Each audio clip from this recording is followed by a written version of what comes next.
And joining us on the Rothman Orthopedic Guest Line, our good friend from Liberty Ballers, the man of 1,000 faces, Paul Hudrick. What's up, Paulie?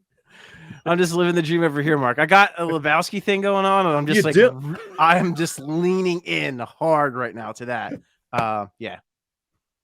Should I be painting my? Should I get Tara Reid? Should we paint our toes together? Anyway, do you have a white Russian with you, my friend? No, it's funny because I saw maybe a couple days ago you posted a picture with you and your awesome son Miles and Carrie, the lovely Carrie, and you posted a picture and you had this hair all flowing, and I was like, I got to get Paul on because that's a new look, and he also I like talking basketball with him, but the new look is why I got to get Paul on. Listen, it's really the same look. It's just right now it's down, whereas sometimes I put it up. Yes. It's really not like. Yeah. Like if it's prom, you got to put it up if it's prom. All that stuff. But no, you look like $1 million every time. So let me just say, all right, let's talk some basketball, my friends. Good to have you on again. Now, we didn't talk around the trade when it actually went down. So just real quick, your overall reaction when you saw the Harden deal and Simmons deal together finally came to a head. What was your reaction to the trade? My first thought was Daryl Morey, that SOB pulled it off, man. Like, it's just seriously, like, it's just like wild. Like, to think back to last year when it almost like we all kind of thought it was going. I mean, I personally thought it was going to happen then. I really thought they had the strongest offer for him. And I thought, Ben Simmons, plus, I think it was at that rumored Ben Simmons, Thibault plus picks. That's a hell of a package that the Rockets were going to get. I thought that's what they were going to go with over the draft package that the Nets were offering, and they didn't get him. But man, credit to Morey. Like when he wants a guy, he goes and gets him. And listen, but you really you have to give him so much credit because he was under a lot of heat from a lot of this fan base. People around the league were mocking them, saying, guys like Stephen A. Smith, Charles Barkley, ripping into him, saying like they just need to do the damn trade, like they just need to take what they can get. Blah, blah, blah, blah, blah. Well, guess what? He didn't just take what he could get, and he winds up with a damn league MVP. So, yeah, I mean, just blown away just by the sheer fact that it happened. It's still every little thing that happens, Mark. It's like a little less surreal, but it's still surreal. Like the trade going down, the seeing him, I was there that day at shoot around and then at the presser, a little bit more real, right? And then like, oh, well, he is going to play on Friday. Okay, a little bit more real. And it's just like, I'm finally getting to the point in my brain where I'm like, okay, they actually do have James Harden. As far as like the value of it and what goes back to Brooklyn, I think it was pretty fair, right? I mean, I think it was a pretty fair trade when you look at what everybody gets. If you're the Nets, I think my biggest fear is I don't know what Ben Simmons is right now. To me, I still think Ben Simmons is a hell of a basketball player. I think he can slot in very nicely next to those two stars on the Nets, but I don't know where he is physically. I don't know where he is mentally. I don't know how he's going to take into that role. Is he going to be that Draymond, Scottie Pippen type of guy for those two stars? I don't know. But I think as far as value goes, I think it was a pretty fair deal. Yeah, I would agree. I would agree with that. When it comes to Harden and his impact on this team right now, what are you expecting from James Harden? And are you confident his numbers will at least be better than what they were when he was in Brooklyn? I think the one thing that a lot of people are forgetting, Mark, like last year, it was just last year that he got traded to Brooklyn. And when he first got there, he took on the role of like a point guard because, he was playing with two great players in KD and Kyrie. And he took that role on. There were people who had MVP buzz for him, right? Like it was Jokic, it was Embiid, and Harden was in that. He found himself in that mix because of how well he played. That was a year ago. That wasn't 4 years ago when he won the MVP. It was a year ago. So to me, I think the hamstring issues were a lot bigger than maybe they're being led to. Like, I see a lot of people kind of poking fun at him and saying, his hamstring's magically cured. I don't think that's the case. I think he was truly nursing something. I don't think he purposely meant to put up 4 points on a road game in Sacramento. Like, I think he was hurting. And, people I talk to that cover the Nets, there's like this weird reputation that maybe James like doesn't go all out or like isn't a gamer, but I've heard it's the opposite. Like the reason like he was trying to play on one leg for that team because Kevin Durant was hurt, because Kyrie Irving could only play in road games. He was gutting it out because he knew the team needed him. So I expect the impact to be great. I expect him to be a great player. It's not going to happen overnight. It's going to take a little time, but I think he already has the right attitude. And it's sure, it's like the honeymoon phase, right? For at least the rest of the regular season and probably this postseason run. But I think you're going to get a motivated, happy, and just a really good James Harden for at least the rest of this season. Gotcha. I'm hoping the same thing. The other thing that is interesting to me is that this was his number one choice. And I don't think that was just player speak. I don't think he was playing to the crowd. I mean, you can make the argument when he said Sixers fans are the greatest, although I believe him. I don't think he was just saying it. Like, I think he legit wanted to be here from the get-go. So I think the Sixers obviously have that in favor if they were his number one choice. For sure. And to me, I hear that, again, I'm there and I'm hearing that and I'm thinking to myself, all these debates we've kind of had of, is Philadelphia a destination? Do people want to go to the Sixers? Do they want to play with Joel Embiid? Is that something people want? To see a guy who is, again, a former league MVP, 10-time All-Star, one of the 75 greatest players of all time, sit there at a podium and say, Philadelphia was my first choice. And like you said, Mark, I believe him. I really do believe him. When you look at the fit on paper, the idea of the most dominant post player in the NBA, arguably the most dominant player in the NBA period right now, and then you add a guy like Harden, who is one of the greatest perimeter playmakers of all time, it just makes so much sense. He reunites with Daryl Morey. He reunites with Tad Brown in a market like Philly. Like, it's not a stretch to like, you know what I mean? Like, you can make it makes sense that he would want to be here, even as opposed to Brooklyn, because you like, Brooklyn had a lot of drama. I mean, that's the reality. And it's weird to say because the Sixers, outside of Ben Simmons, haven't had a lot of drama, which is bizarre because they are always filled with it. So when you look at the situations, you could make a credible argument. Like, it makes sense that James would have preferred to be in Philadelphia over Brooklyn, and it just didn't work out that way right away. And now he is in the place he wanted to be in from the get-go. Gotcha. So let's talk about fit for a second here. We always say in basketball, is there enough ball to go around? Only one person can shoot it at a time. So how does it work with James Harden and Joel Embiid? How do you see those two playing together? It's going to be an adjustment, like, no doubt about it, because when you look at the centers that James Harden has had success with, you're looking at rim running guys, lob threats. Those are the type of guys that James has always had success with. When you look at the players that Joel has had success with, it's basically, playing 4 out, surrounded by catch and shoot guys. That's where he's excelled. That's not really compatible with each other when you look at it from that perspective. But I have this funny feeling that both of these guys are going to adjust. Joel's going to say, okay, James, you want me to roll more? I'll roll more. Joel, you want me to, do you want me to catch and shoot? I'll catch and shoot more. Like, I think both of them are ready at this point in their careers to make those sacrifices, to make the other better, and to try to win a title. I thought it was interesting too. Doc Rivers. I just said Doc Brown. That's ridiculous. That was all. Back to the Future. No, but Doc. My Rivers, mind went right there only because I know you.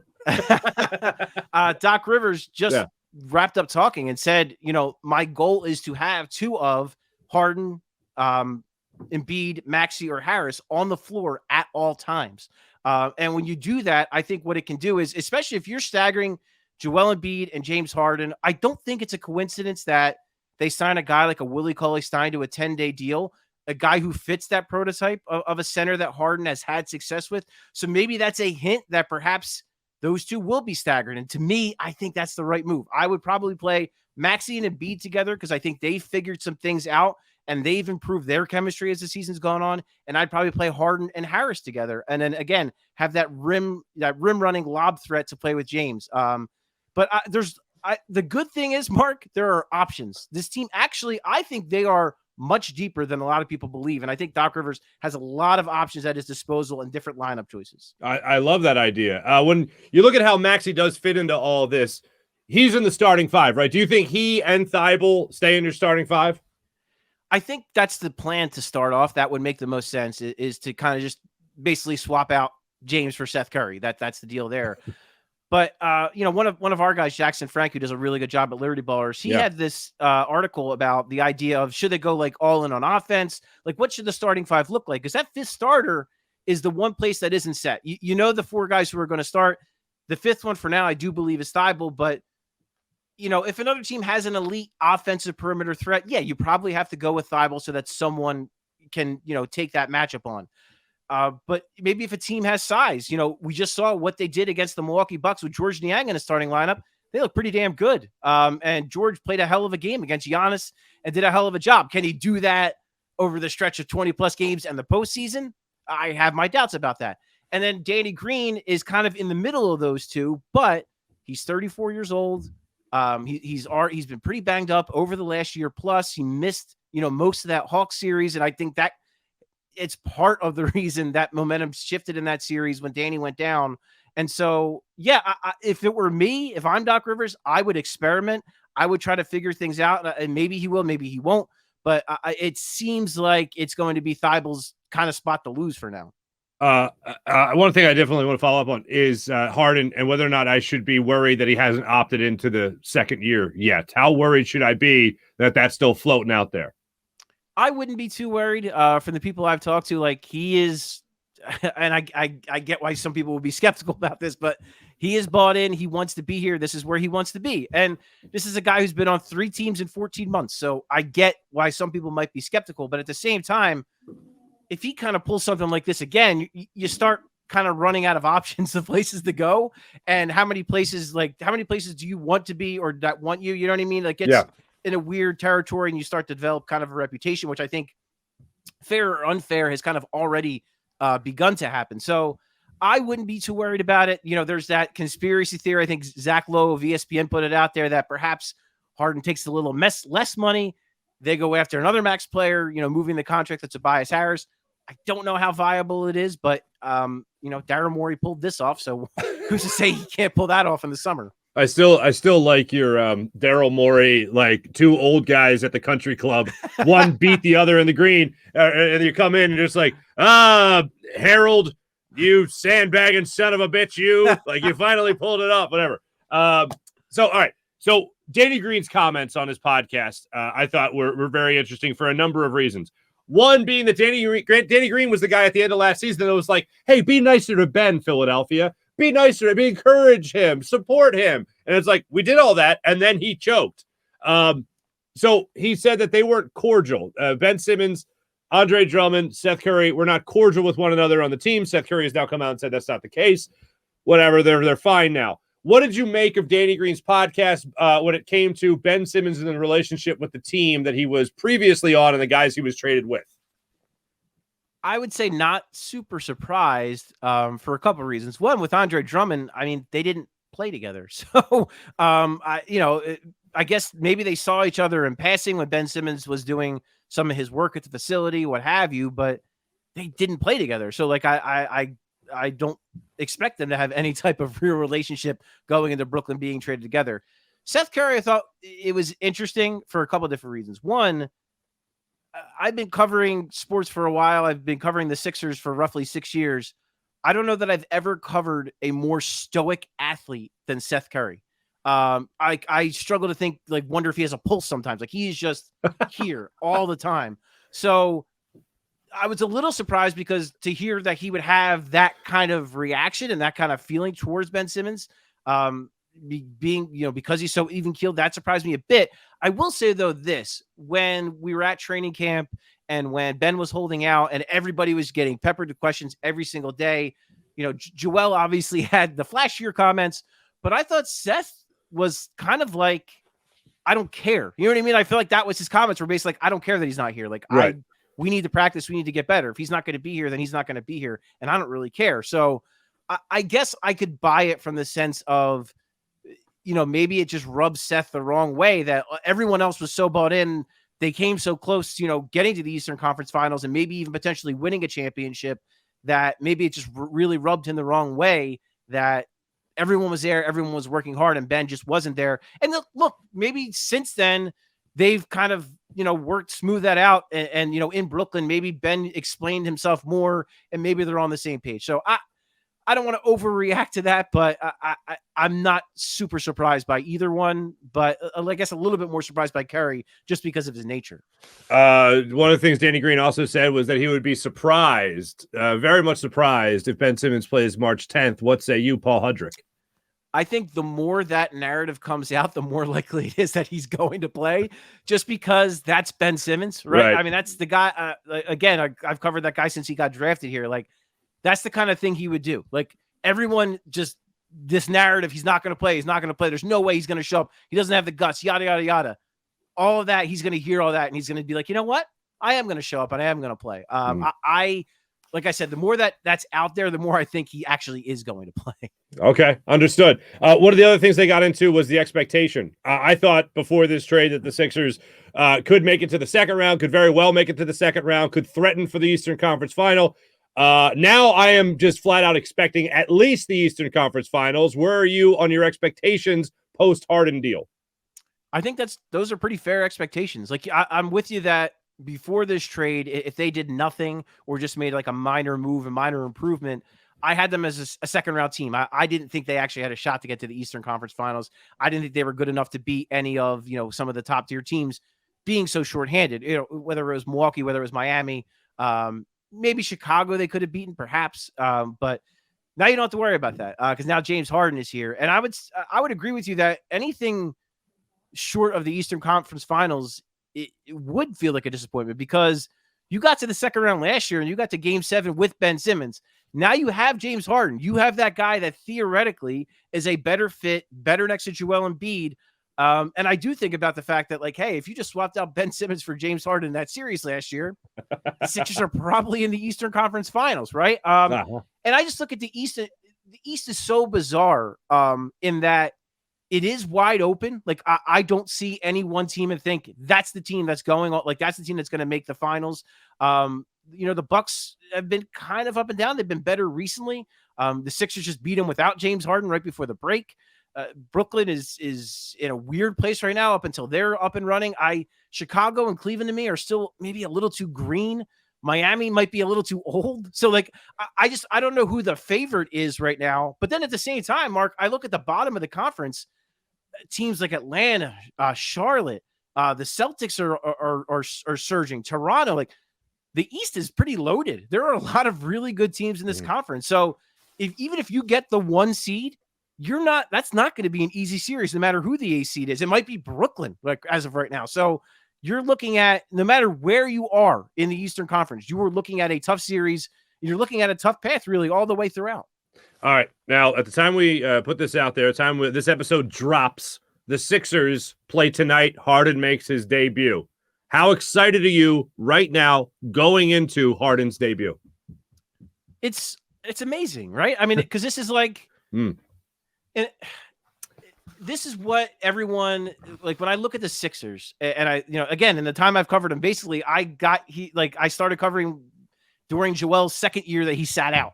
So going from that to this, and all the years that we kind of said, like, man, if they just had one perimeter shot creator to go on this roster, like, what could they be? And they had that for a second with Jimmy Butler, and it looked pretty damn good. If some of the other pieces were just a little bit better, maybe they go a little bit further, or if they just have, anything resembling a decent backup center, they go far. So, like, this, to me, you have the best version of Joel Embiid clearly we've ever seen, who might be the best player in the league. You look at Maxey, who's becoming a star right before our eyes. Tobias Harris, a solid, like, number 3, number 4 option. Makes, probably a little too much money, but a solid 3rd or 4th option. And then you're adding a guy like James Harden to this mix, who appears bought in, and who appears to want to make this team better and play that point guard role. And like I said, Mark, this team's deeper than I think some people are giving it credit for. I think maybe I would like them to be a little bit deeper on the wing, but I think every team might feel that way. That's like, every team's looking for a wing that can defend and knock down a 3. They don't grow on trees, so that's just not the reality of, like, the buyout market and all that. But yeah, from a depth perspective, and to get James Harden in the fold, I think if you're a Sixers fan, you have to be nothing but elated about this idea, because this has a chance to be something very, very special. And it might not happen right away. It might take a little bit of time, but this has a chance to be very, very special. All right, last thing for you. You seem pretty excited, and you haven't even seen my hype video yet. Here's my hype video. Tell me how you feel after it. This is going to be awesome. But now let's do this thing. Now how do you feel?